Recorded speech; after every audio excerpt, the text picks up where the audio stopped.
On this episode of Mediumship and a Meal, our favorite Huggable healer Hannah connects with spirit through a culinary and mediumship adventure. But here's the catch. She doesn't know the recipe or the person who's going to be sitting for the reading. All she has is a list of ingredients and her intuition. So pull up a chair and bring your appetite for this episode of Mediumship and a Meal.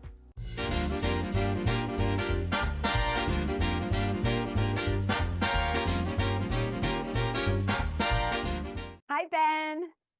Hi, Hannah. How are we doing today? We have a dish. I just want you, you know what? Intuitively, without looking behind me, lean into your intuition, take a deep breath. I have a lot of ingredients behind me for whatever the heck we're making. I am 100%, I am 1,000% perplexed. But let's just start with how many little mini bowls did our incredible crew set up for this recipe? 1, 2, 3, 4, 5, 6, 7, 8, 9, 10, 11, 12, 13, 14, and the olive oil for 15. We got 15 ingredients in a dish. This is a dish, but I think it's a dish with parts. And what I've been seeing with these ingredients, we've got savory mixed with something that you would consider usually sweet. This is complex. Basically, what we've got going on is we've got mushrooms, onions, and garlic, walnuts, oats, dried oats, quick dried oats. We've got some wheat germ. We've got a little bit of parsley. We've got like 4 spices here where we've got some paprika. We've got some thyme. We're going to need some time to figure out this recipe. We've got onion powder. We have got so much pepper. Ben, the amount of pepper in here, I mean, this is just like, this is instead of like cookie, this is pepper. So this is going to be a peppery dish. I've got dried oats, which is usually if you're thinking oats of like a breakfast bowl. And then we've got all these savory things. And then the one that's actually throwing me off is the tomato paste. Because I don't see tomato paste in this recipe in any way, shape, or form. With oats and tomato paste. I recognize maybe 4 of these ingredients in real life situations. It reminds me of like mediumship, where it's like, this is like the classic mediumship moment where spirit just like is very ADD and throws these random things kind of at you, but tells a story in the end. This is mediumship in bowls. It's like 15 random facts that your spirits have brought forward to check in with you about, and it's kind of all over the place in the timeline. It's things that happened super far in the past. It's things that are going on currently in your life, things that are coming up. This feels like mediumship in a meal, like fully, and I'm going into it blind, and I genuinely have no idea what I'm making. I believe it's going to taste good, but the level of complexity of flavors here, I mean, it's a vegan dish, which usually has a lot of herbaceous, complexity, and you've got to build up that flavor. But this is we're gonna get started, and we're gonna see what here we go. Is there something like about Brooke, something that sounds like that you would understand the connection to? It is, and she's right here. Could it be a name? It could be a place. Is there anything that sounds close to that she's trying to bring forward for that you would understand? The only thing that kind of would make a connection to me, but we never called it a brook, is that, when some of our outdoor adventures, we would go to the river a lot. But it wasn't like a big river. Like in Michigan, everything was a river. So even if it was a small stream or brook, it was still a river to us. Okay, I feel like that's important. Like, I feel like she was not going to let that go. So she's just kept bringing it back around. Like, this is important to me. This is important to bring this up, to connect with you on this. This must be Do you also see while you guys are out, I do see an animal being with you coming on this excursion. Like, I saw a dog just kind of run ahead of me. So it's either you being out or being out with her and having an actual animal coming with you, either currently or connected to her. She's showing being out walking, and then I feel a dog off leash or animal off leash, like run in front of me right now. Do you understand what she's referencing? Our current dog is a very active dog, and we throw things for him to bolt and go. He's pretty well behaved, though, that he doesn't bolt off when we're walking together out in the trails and stuff. Is there, oh, so you go walking in the trails with your, this is what I'm being taken on a trail walk right now. That's exactly what I'm doing. Unlike my rebel, you cannot have her off leash. If she's leash gone, bye. uh, So if we're trying to talk about that going out together, is that something that you would understand being a regular act? It feels like to me there's like a regular activity of this. There's like this is like a regular way of spending time, getting out, walking together. That I just there's a lot of this being brought up right now. So then it's cathartic for you, a connection to her. If you're thinking of her or talking about her, would you understand that as part of a way to convene, connect with your loved ones in spirit, and a way for you to do grounding? Because it feels like we're hanging with this the way I'm feeling with I this. feel like it's more of an encouragement to remind me to do it more because it is something that our family does and we very much enjoy it, but we have not been doing it as much recently. So I feel like if anything, it's more of a push to like get back to doing that. Like, I need it, the dog needs it. Like, it would be good for you to do it more. Like get out there and get going a little bit. Also, just to try. Would you understand that as part of this person's personality then to want to caretake for you and wanting to like be that supportive like guidance for you? Like this is her role and her way of wanting to connect with you. Would that make sense to you? Would you understand that? Oh, absolutely. Okay, because that's what it feels like. Pushing, Okay, if you were to encouraging. roll up your sleeves or your arms, would you understand me having any type of tattoo or markings on your arms that she would be bringing up to try to validate that? Like, would there be Yeah. any type of it? Okay, don't tell me what they are, but oh, you do have it. Okay, it's okay. It's okay. Sorry. I would say it. I just see black. Is all I'm seeing is a little bit of black, and I feel like there's some connection there as well. Then you're validating that with the having that. You can show it. Go ahead. It's okay. I was just seeing if I saw anything more. Yeah, it's just Oh, there we go. See, so she's trying to take you out into nature. You literally have nature on your arm. yep. Look at her. She's like, I will prove that this is my agenda. And Oh, family in general, because that whole tattoo was designed with hidden features for each one of my kids and my husband. So yeah, it's very heavily tied to both my family and nature. I'll just cook the mushrooms and the onions together. So I'm thinking this is like lunch, breakfast type thing. Ben, what kind of things do you like to eat for lunch or breakfast? Like, what are your go-tos? Smoothie, which would usually have like bananas, peanut butter, spinach, chia seeds, blueberries, strawberries, almond milk, and then protein powder, right? I am a 36-year-old bearded man with a appetite and palate of a fifth grader. So this would scare you. So you're saying that my little fearful of what I'm making, you'd be scared to actually eat this. This would not be on your, would you be willing to try it? I'd be scared to stand in the same room as all those ingredients in the same place. Oh my goodness. Well, we're just going to caramelize the onions clearly we need more water because my oats need a little bit more water. There we go. Well, right now we're just going to cook the onions down until you get glassy. You want them to be kind of see-through. So we're going to make some see-through glassy onions. And then I feel like at this point, I also still, it's called sweating the onions and it smells like sweat. So we're sweating some onions. We're going to mix in the mushrooms. Okay, this is like 2 tablespoons of tomato paste. This is going to be a very strong flavor in this dish. So I'm curious if I'm going to be adding this to the mushrooms and the onions and the garlic. And then even then I'd usually add water. So I think also, again, that water, maybe the water just got missed in the recipe. I'm so curious to actually see this now. It's actually getting me excited. Like, was the water necessary? Is that part of this recipe or really is it not needed? Am I adding something in, maybe like in a reading, right? I want to understand something and I want to add something in and I just need to give what I get, or is there something there and I'm picking up on it intuitively and I need to share it? That's how I'm feeling about this recipe. Okay, I feel like, and we're touching my face with this, I feel like I'm being brought to June or July. Would you understand the significance of that, either birth dates, passing date, or death date? Mm-hmm. Is there anything significant regarding that? It would have to be really,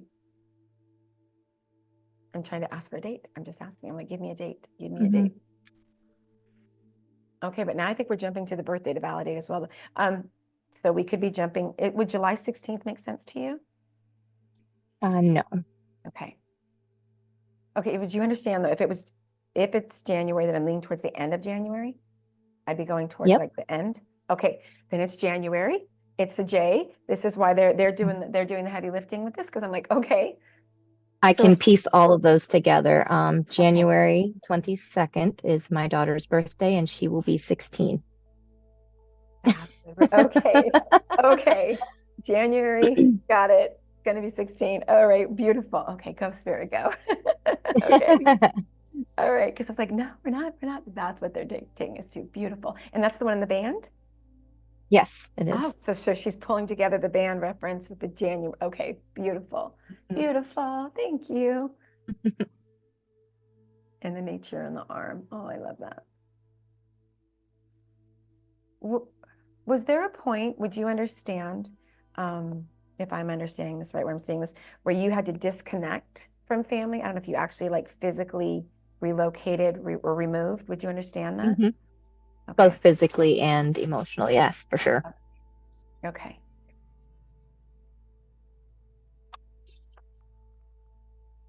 I do feel like the feeling is, but so as I'm leaning into the feeling, I'm feeling like, I feel like how you've just taken the lemons and you've turned them into lemonade is what she's really giving me, that like strength of character for you. And she's just holding that space for that. Like, this kid took lemons and made lemonade out of them, you know, and that would you understand her being like proud of you for breaking that generational, like, I feel like this has been very active that you wanted to Mhm. generationally cut that cord.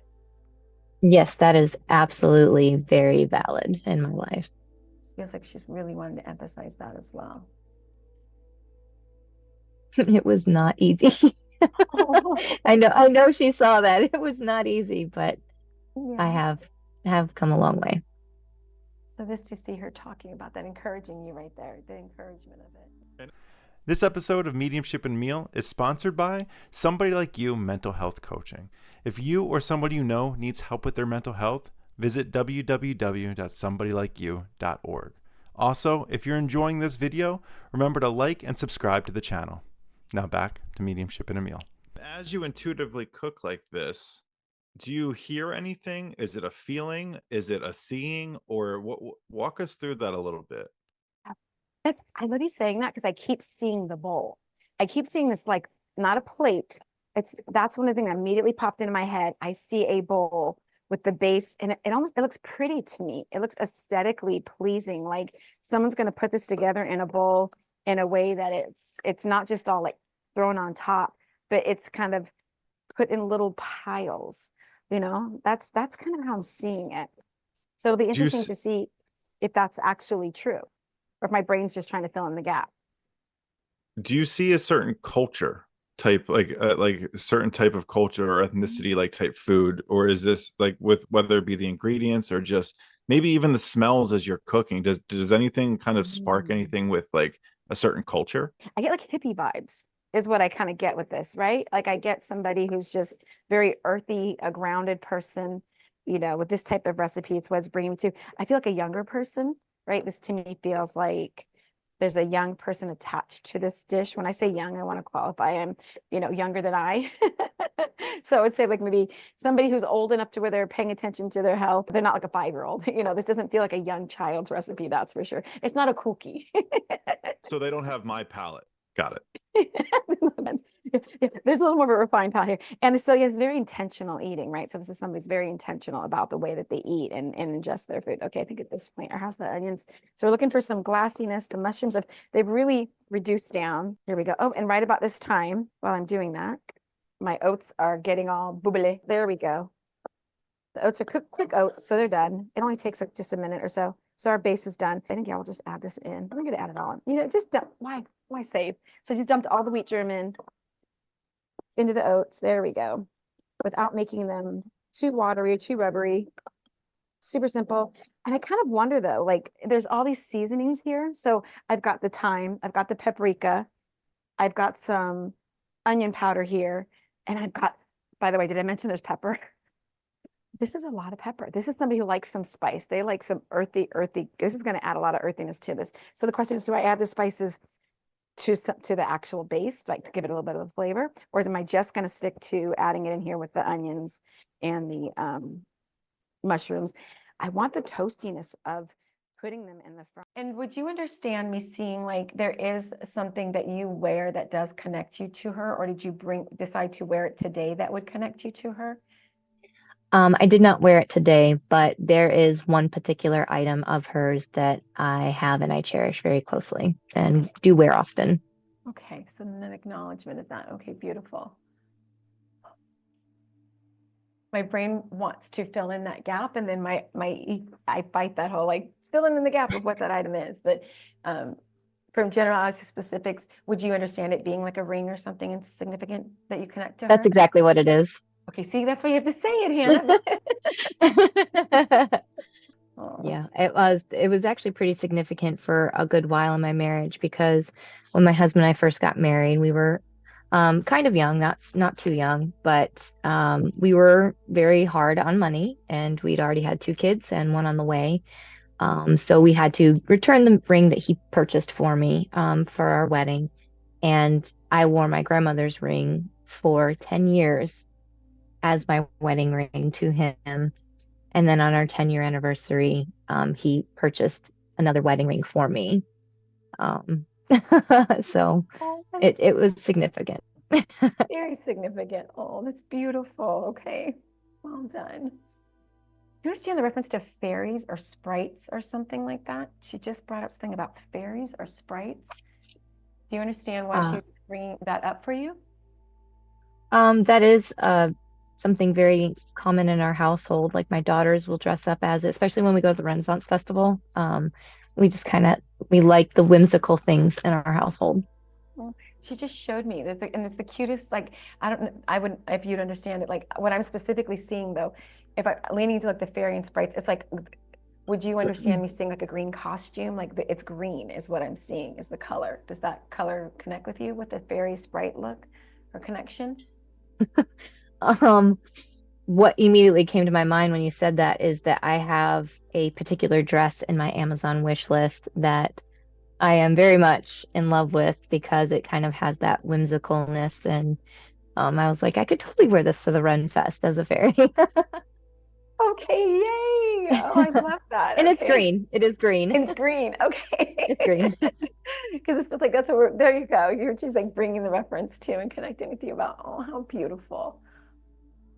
I feel such love and joy that you know it's her. Like the level of love and joy that you know this is her and that she's connected with you. And like it feels to me like you know she's around. It's not like this is a surprise or a shock to you at all. But the warming of my heart of this connection with her, with you right now is so full. Like she just wants to soak in this connection. Like this is what I feel for you right now. But I have this idea, Ben. There's a lot of parsley here and there's a lot of walnuts. And then this nutritional yeast is kind of like a cheese. I almost wonder if this is almost like a pesto. Like if this is going to be like a walnut pesto. So is this, that bowl, I keep seeing like the different looking little piles on it, right? Are we going to have, this is your base, your oats here. And then we're going to have like the onions and the savory with the garlic here. I'm going to add the garlic and the tomato paste. And then you're going to have a little bit of this like pesto on the side. But it's missing the acidity that I would usually, the ratio looks a little off for that. And it's missing the acidity that I would need unless the tomato paste was acidity. If you're making if you're making like a pesto, like a walnut pesto, even if you're using the parsley, the ratio of parsley would be a little higher and we would have some other type of acid. So I'm curious, that's why I keep waffling. Is it a pesto? Is it not a pesto? You know, would that just be a preference? So You can't have a hippie dish without the acid. that's it. I'm gonna sprinkle some of the pepper on this. We're gonna add some of the herbs. So we're gonna add some pepper. I think at this point we're gonna add some of the paprika. It's just because I want to get the nice paprika in there. We're gonna add some thyme. Thyme is on our side. Yes, it is. All of you go in there. And then I'm gonna add onion powder. We're just gonna go in there. Everybody get in there. Just get in there. Like this is where our flavors are gonna be building. Get the garlic in. If I put the garlic in too early, it would have burned. So now I'll add the garlic in at the end. And again, we'll just put this aside. Here we go. So we've got the garlic going. Well, these guys. Okay, so now we're back down to, is this a pesto or is it, Ben, is it a pesto? Is it not a pesto? It's like a mediumship reading where you're willing to get the no. right? You're willing to hear the no. It's like when I'm doing readings, am I willing to be wrong? Am I willing to get the no? It's true though too. Like there's things that we do forget when if we're intuitively cooking. That's when it's nice you can lean in too, right? Use your intuition, then it's okay. But there are things that are forgotten. There's things like when someone gets a reading, they forget something and it comes up later, like, oh, that's it, that's what that was. So that could be an element of it too. This could be a perfect example of exactly that. To pesto or not to pesto? Do we put the walnuts? Do I toast the walnuts though and put them in with the oats, and that's in the base of the bowl, and then this goes on top, and then the green goes on top, a lot of parsley goes on top, and then with that nutritional yeast, and then we call it time to plate. Let's plate this. Okay, so here's our oats. Here's our base. The walnuts. Like it seems like a porridge. You see how it's like that porridge to it? Just pour a little bit on top, and as much as little as you want. And then put the nutritional yeast, just all on top. And we got a whole bowl of it. So somebody likes some nutritional yeast, like a cheese, putting that on top like a cheese. All right, so I'm gonna take a small bite, see how it tastes.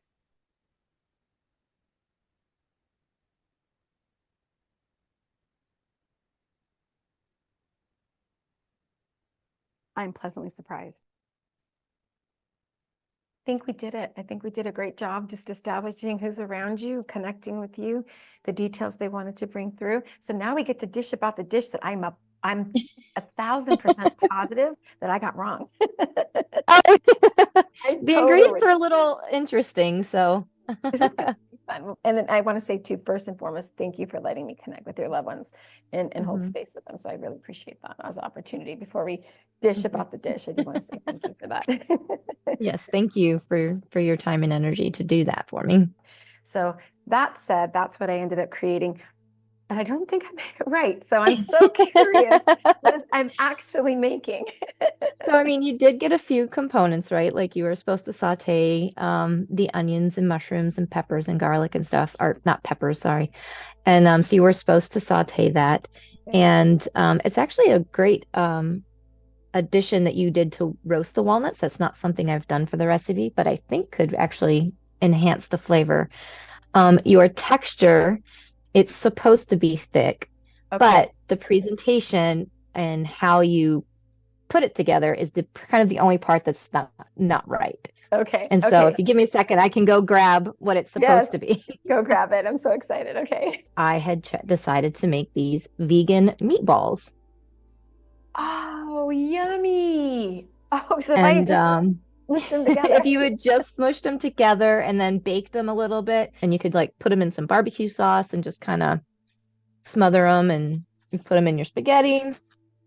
No, you know what's interesting? The one of the things I kept seeing was almost making a pesto out of the. So this now makes me understand why I was being brought to the idea of breaking out the blender, because I kept blending. I kept thinking like, am I going to make a pesto out of this with especially the parsley and I'm like, then I kept seeing like an acai bowl. I was really, so I guess if you were putting them on top of like pasta or something, I could see that. No, but yeah, we had to put it in the blender to kind of make it that paste to pack into balls. And that's why the fritter idea, but I immediately let it go. I thought, well, there's not enough oil. There's not enough oil to fry these in. So my brain did not go to baking them. But had I thought about baking them, then that would have. So the thought was there. Thought was there. That would have helped me get the fritter part of it. Why that was and seeing it like that. Oh, okay. Well, I think what I'll do then, I'll just take. I'm curious if I take the rest of this now and actually turn them into little meatballs. It could definitely. So, and I'm going to try roasting the walnuts next time and see how it changes the flavor profile. Oh, I love it. We've influenced each other. Thank you for watching this episode of Mediumship in a Meal. A special thank you to our morning crew and everyone who helped make this episode possible. Don't forget, if you liked the video, to subscribe to the channel and also throw a thumbs up on the video. Catch you on the next one.